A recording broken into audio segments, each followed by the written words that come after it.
Kuzambo and a very warm welcome to Bhutan This Week, our weekly news magazine. I'm Sringdama Galson. First, the top stories. His Majesty the King conferred Dakhin to the newly appointed Economic Affairs Minister Leki Doji. The National Plant Protection Center warns of possible outbreak of armyworms in April and May. The opposition party says the government should immediately close down the BOIC. His Majesty the King conferred Dakhin to the newly appointed Economic Affairs Minister Leki Doji. The Bardotong Member of Parliament of Shemgang served as the chairperson of the National Assembly's Legislative Committee, among others. He worked as a board director with Natural Resource Development Corporation and T-Bank. He is a former member of Academic Board of the Royal University of Bhutan. He was also an entrepreneur. The minister has a MSc in Telecom and BSc in Electrical Engineering from Coventry University, UK, and University of Kansas in the US. The Duke and Duchess of the Cambridge will make an official visit to Bhutan next Thursday. It will be the royal couple's first visit to the Himalayan kingdom. The royal couple will meet His Majesty the King and Her Majesty the Gyaltsen. The International Business Times newspaper based in New York revealed Prince William and his wife Kate Middleton will be accompanied by an entourage of 10 people. The royal couple will meet His Majesty the King and Her Majesty the Gyaltsen. The newspaper also mentioned that during their stay in Bhutan, the royal couple will hike to Paru-Taktsang. Prince William's father, Prince Charles, also visited Bhutan in 1998. The Duke and Duchess of Cambridge got married in 2011 and have 2 children. The Duke and Duchess of Cambridge will return to their home country on 16th of April. Prior to visiting Bhutan, the royal couple will visit India on 10th of April. Bimal Hadan, BBS News. The National Plant Protection Center alerts possible outbreak of armyworms in April and May this year. According to the center, prolonged dry periods followed by heavy rainfall favors armyworm outbreaks. Armyworms are caterpillars that feed on paddy or maize leaves and young seedlings at the plant's base. Armyworms are nocturnal and are found feeding during cloudy day and night. It becomes destructive and can totally damage the host plant in a short period of time. During an outbreak, armyworms can be found in huge number. They move in large groups from field to feed and attack the crops. According to National Plant Protection Center officials, there are no prevention measures as such. But once the outbreak is confirmed, they have measures to control the multiplication.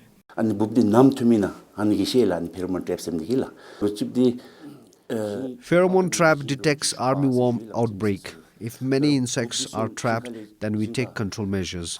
Another measure we suggest is to flood the seed beds, which will drown the worms. Plowing a deep ditch and filling it with water can prevent worm movements from one field to another. Spraying a small amount of pesticides along field borders also helps prevent worm spreading. In addition, clearing grass and weeds also helps. If these control measures are ineffective, we advise people to use insecticides. Last year, 4 Gewuks under Tongsa Dzongkhag lost portion of their maize crop to armyworm attack in the month of May. The damage, however, was only negligible after timely issuance of chemical insecticide. With Phupkem Sunampem for BBS News. The opposition party wants the government to immediately close down the BOIC as announced a few months ago by the government. The opposition party says the government should hand over the assets and the portfolio to Bhutan Development Bank rather than starting a state-owned enterprise. According to a news release from the party, the government should submit a detailed report to the parliament on loan disbursement and the expenses incurred in establishing and operating the center. BOIC, we have seen, has a lot of legal issues.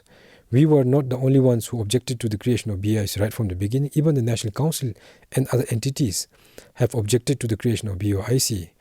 The intention and objective of creating the BOIC is to jumpstart the economy, and it has the scope and the potential to benefit the people, especially in the rural areas.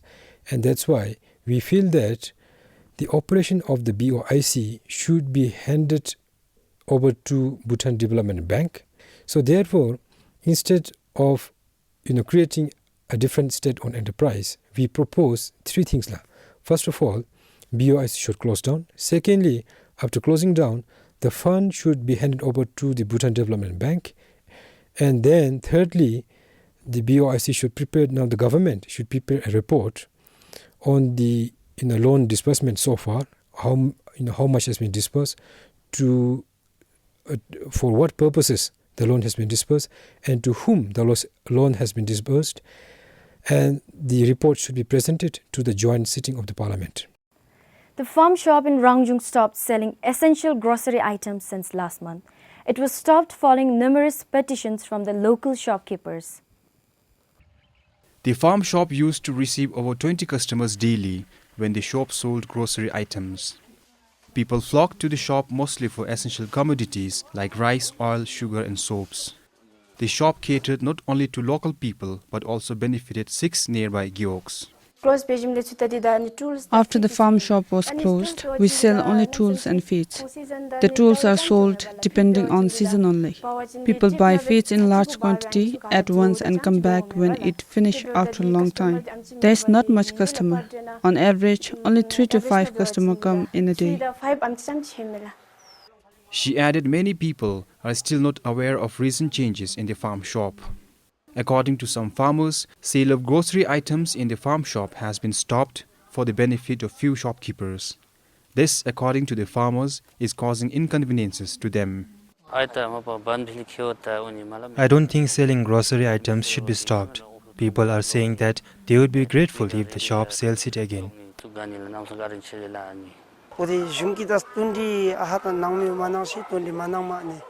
The government did not discuss with the people. Without discussing, the farm shop is closed for business for selling grocery items. It has caused more harm than benefit.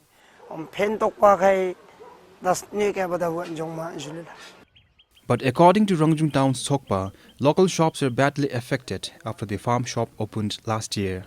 Over 30 shopkeepers who dealt mostly with grocery items then submitted petitions to the Dzongkhag and the Economic Affairs Ministry.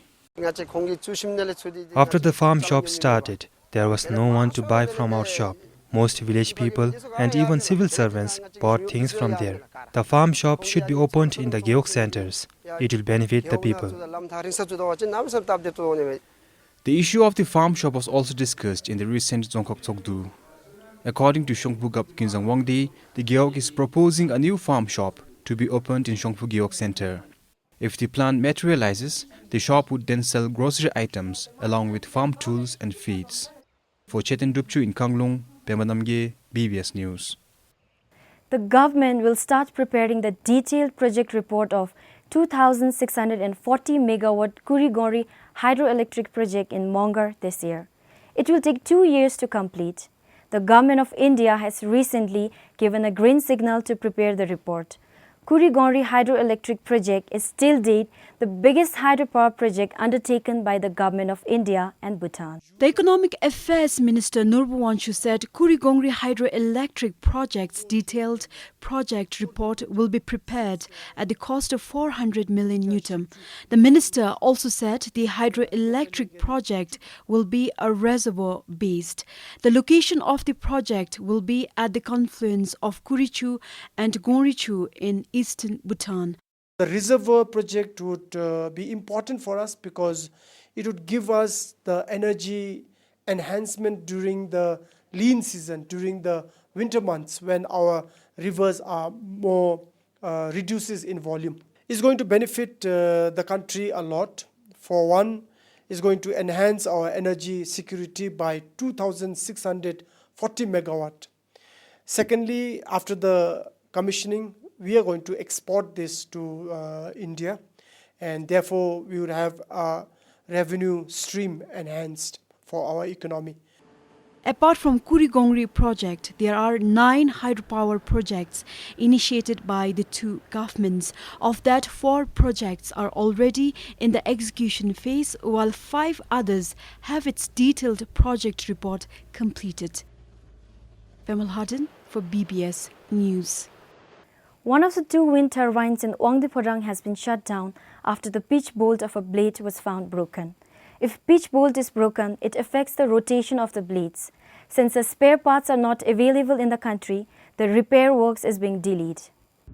It has just been about 3 months since the wind turbines became operational, but one of the turbines has been shut down after the pitch bolt of one of the blades was broken.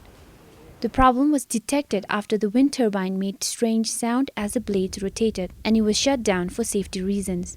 Wherever we have a big substations, wherever we have a power plant, BPC usually keep all the mandatory spare parts required for the plant to do anything to rectification works. If there is some default in the machines, we purchase everything, the mandatory spare parts from the beginning itself, so that our person can do by itself. So right now is in our case, it's still under project phase, so the contractor has to do as per the contract terms. But once the project finishes, BPC will purchase all the required parts and we will keep it in our control room, and so that BPC has a capacity to repair and do the maintenance by itself. BPC. However, the spare parts will arrive by the 3rd week of this month from Japan, along with a technician to repair the turbine. 2 turbines generate 600 kilowatt of electricity, which can light up 300 households. It is the first and the only wind power generation project in the country inaugurated in January. For Komal Karka, Giliangdan, BBS News. The Education Ministry says there is no shortage of teachers despite seeing a significant turnover of teachers last year. 198 teachers left the teaching profession in 2015. The Dzongkhag education offices across the country requested for over 300 teachers to the ministry last month. The ministry accordingly announced vacancies for 297 teachers. Of that, 284 slots were filled by B.Ed graduates. Meanwhile, according to some district education officers, few Dzongkhags are still running short of teacher. Some schools are following the multi-grade system due to limited teachers. In a multi-grade system, students from various grades are clubbed and taught by a single teacher. But the Education Ministry's Chief Human Resource Officer says there is no shortage of teachers in the country. This year alone, right in the beginning of the year only, between February to March, we have recruited 603 teachers, including regular as well as the contract. Yes. And of course, in few Dzongkhags, I think some Dzongkhags, I think they must be having teacher shortage. Why? Because there are cases like teachers who are medically unfit. So because of their nature of their health, they have to remain in the Dzongkhag headquarters where the district general hospital is nearby. According to some retired teachers, most teachers are resigning due to tiring nature of teaching work. Some teachers said since they have to perform multitask, it leads to frustrations and eventually resignation. As long as the leaders are not that strong enough, not that capable enough, I don't think we can run a system, a very important system like our education system. So I feel the leadership, it may be because of the leadership crisis we are facing at the moment, which is making more of the teachers resigning from this profession. And secondly, maybe because the teaching pedagogy, the teaching strategies have changed from the previous or the earlier days, and maybe some of our teachers are not able to cope up with this new teaching style. Chief Human Resource Officer, however, said the ministry has initiated the Teacher Human Resource Policy 2014 to retain teachers. Earlier, our teachers, they can go up to P1 level only. P1 level only. But now with the teacher's career path that is already there in the teacher HR policy, our teachers and the principals, they can go up to ES1, which is at par with the secretary's position at the government's level. So that is one.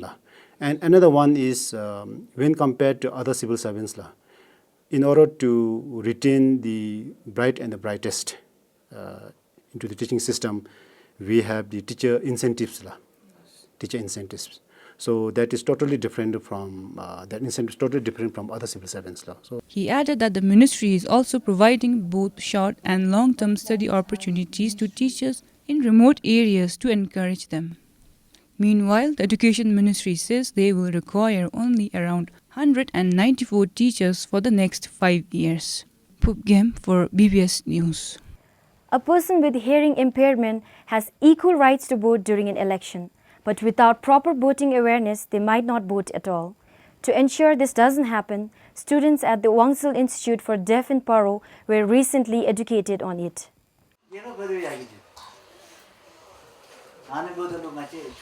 Around 80 students at Wangsal Institute in Drugel were educated on electoral process. Through their teachers, election officials briefed them on the requirements to be an eligible voter and other election processes.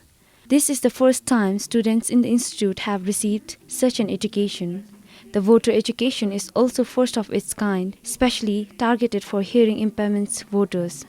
Poro's electoral officer, Sri Narayan, says people with hearing impairments and other disabilities did vote in the past, but he says there could be many others who might have missed the past elections due to lack of awareness. They also have equal right as much as any other normal, physically not challenged voters. But only thing is they should be informed, they should be guided.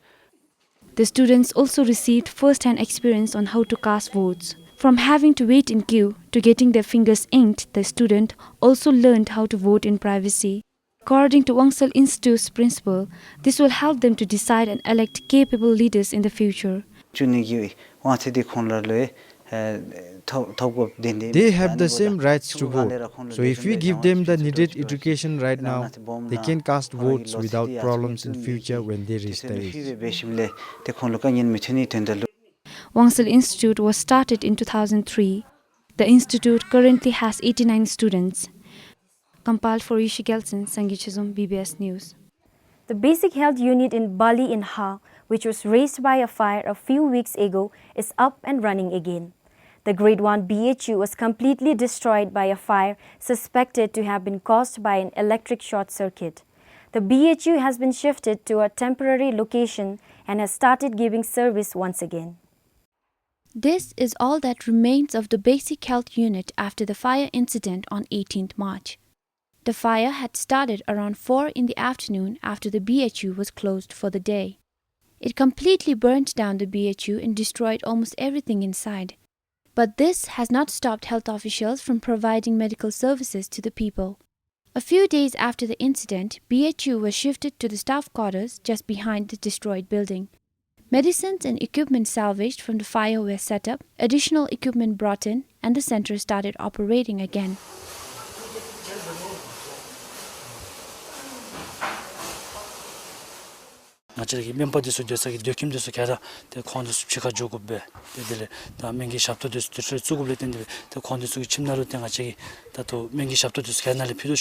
In just over a week, the BHU has already treated over 70 patients, including a delivery. Ha doesn't have a hospital yet, and this one in Kasogewak is the only Grade 1 BHU in the Dzongkhag.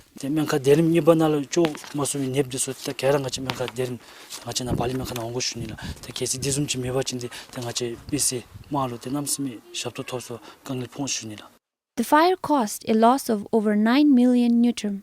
The health officer said a report has been sent to the ministry. Works to rebuild the BHU could start soon. Till then, the BHU will continue providing medical services from this temporary location. For Yishi Galton, Gilyangton for BBS News. Local communities have used and passed on knowledge about local biodiversity and its range of purpose for centuries. But the knowledge remains undocumented and some are lost forever. National Biodiversity Center has embarked on a nationwide documentation of traditional knowledge or TK to preserve and protect the rich heritage. The National Biodiversity Center is now studying this plant called Zingiber casumaner locally known as yonka, found in Lokchina Gyawak in Chuka. They say that this plant is used to cure joint pains, and we are trying to make a product out of this using the traditional knowledge as well as the genetic resource from that community, and we are hoping to come up with a balm. Sowa Rigpa and local healing are some of the traditional knowledge that is being documented. During documentation, the center first conducts an awareness program on the traditional knowledge.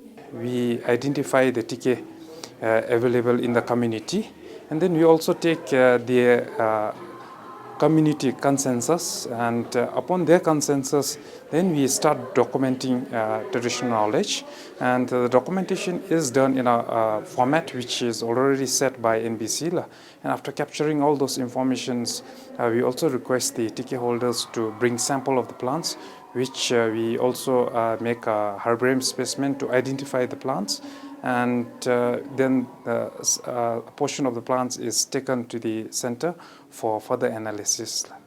And this is where samples are brought in and extracts are taken to validate its medicinal properties. The center in Serbithang has documented traditional knowledge in 95 Gyawaks since 2013. This knowledge will ultimately help in producing medicines and other products like cosmetics and herbal tea. The traditional knowledge holders will receive the benefits. What we are trying to do is ensure that when you give that access, you also get fair and equitable sharing of benefits because of that access to that knowledge. So the benefits, it could be monetary or non-monetary benefits that could flow back to the communities that hold the TK. The officials say the biodiversity is the living pharmacy of the local people, and protecting it will improve their health. Preserving the traditional knowledge will also enhance rural livelihood and preserve cultural identity. For Sangi Chenzom, Kiliangton, BBS News. Many children these days increasingly engage themselves with smartphones and tablets. But how healthy is this trend? Talking to some parents, it has stirred mixed reactions. Just at 4 years of age, Pema Tsering Tsogel can fiddle with an iPad better than her parents. Through the gadget, she has already learned to sing rhymes, draw pictures, watch animated movies, and play educational games all by herself.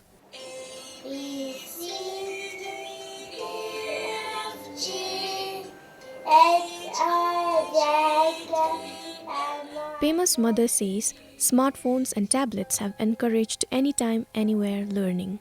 I'm happy that she's learning from iPad, not only playing, but she's learning as well. So I think I'm happy. But in a way, it is not that good for her to look at the iPad all the time, because it might affect her vision in the future.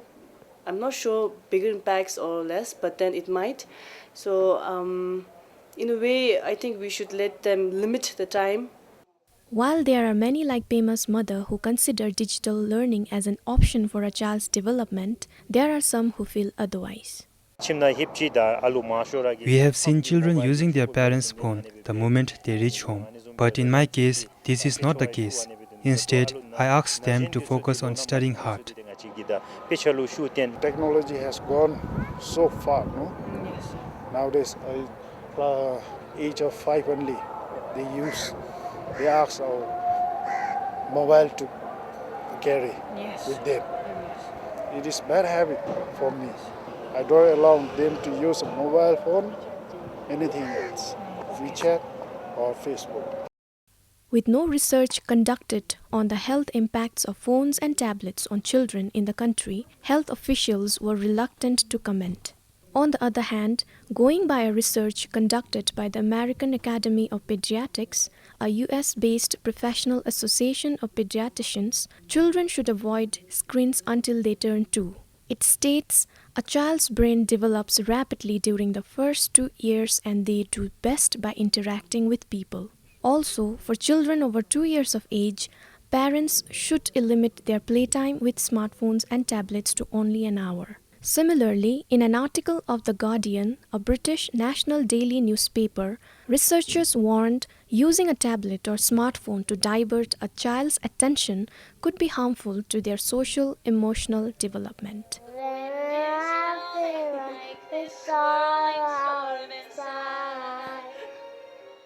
Sonam Pem for BBS News. That's all we have for this week, but join us again next week for another edition of Bhutan This Week. Until then, thank you for joining us today and have a great weekend.